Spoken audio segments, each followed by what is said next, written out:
PT ingressou com uma ação no STF nessa sexta-feira contra Sérgio Moro. O Partido dos Trabalhadores pede a prisão do ministro da Justiça e seu afastamento do cargo público. A peça é assinada pelos deputados Gleisi Hoffmann e Paulo Pimenta e pelo senador Humberto Costa.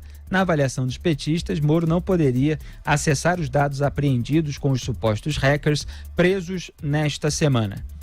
Olha, está se fazendo uma tempestade sobre o posicionamento do Moro diante dessa investigação, sem que haja nenhuma informação verificável sobre as declarações que ele teria dado internamente. O que há é notícia da Folha de São Paulo que ele afirmou algo e não se tem nem sequer as aspas do Sérgio Moro, Augusto. Então já se começa uma saraivada de ilações, de acusações.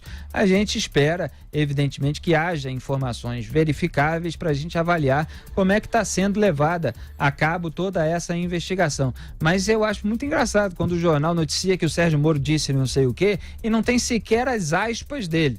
Mas em cima simplesmente dessa notícia, a militância já vai fazendo um escarcéu generalizado, aquilo vai gerando uma fumaça e não tem a base. E é nisso que está se transformando o jornalismo. Quer dizer, vem uma informação do nada que ninguém tem a condição de verificar e se faz uma série de acusações em cima no debate público, depois se entra com medida no Supremo Tribunal Federal. É igual aquele caso que foi a notícia de que o Glenn Greenwald estava sendo investigado. Também foi uma informação que pipocou aí, não tinha nenhuma prova de que aquilo realmente estava acontecendo. Aí vai a rede, entra lá no STF com pedido para que seja anulada a investigação do Glenn, que ninguém disse que estava acontecendo, não tinha nenhuma evidência de que estava acontecendo, mas o Dias Toffoli mandou os órgãos responsáveis responderem se estava realmente acontecendo ou não. Quer dizer, começa assim uma avalanche em cima de absolutamente nada. Nunca é demais registrar, como eu registrei mais cedo no Twitter, Augusto Nunes, é exatamente isso. Os correligionários do bandido, preso lá em Curitiba, estão literalmente pedindo a prisão do ex-juiz que o condenou. Querem soltar o bandido e prender o mocinho. É o faroeste à brasileira. Não adianta esse pessoal continuar agarrado à fantasia. No momento, o Sérgio Moro está do fundo do palco e quem está ali, na frente com os holofotes, né, diante da fila do gargarejo, são os vilões da história que agora tem que começar a se explicar. É o hacker, o vermelho, como é que é o nome dele? O Walter Delgado. É ele, né, vulgo vermelho. E é o Glenn Greenwald. Eles é que estão se explicando agora. Eles é que vão ter de tentar escapar da certeza que eu tenho, pelo menos, de que foi comprado sim esse material. Acho também que foi encomendado. E vai aparecer quem encomendou, quem bancou e quem se envolveu num crime. Há um crime a investigar, não adianta jogar para as páginas internas. A realidade continua existindo. Agora é por coisas assim que os jornais, os maiores aqui de São Paulo, os dois, quando eu dirigi o Estadão, tinha 400 mil, 500 mil exemplares. Hoje tem 100. E não é por causa do avanço só das outras mídias, não. É por causa desse comportamento editorial. Zé Maria Trindade.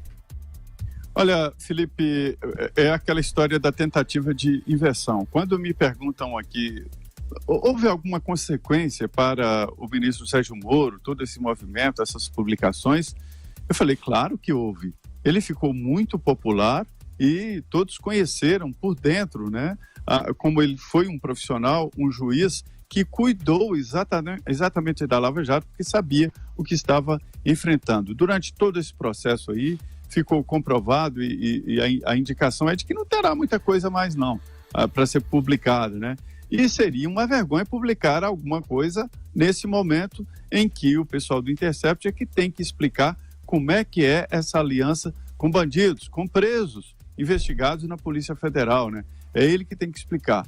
E voltando ao juiz Sérgio Moro, hoje é a figura mais importante da República. É evidente que o presidente Jair Bolsonaro, que é candidato à reeleição, segundo falas dele próprio, né? É muito importante, é o condutor do governo.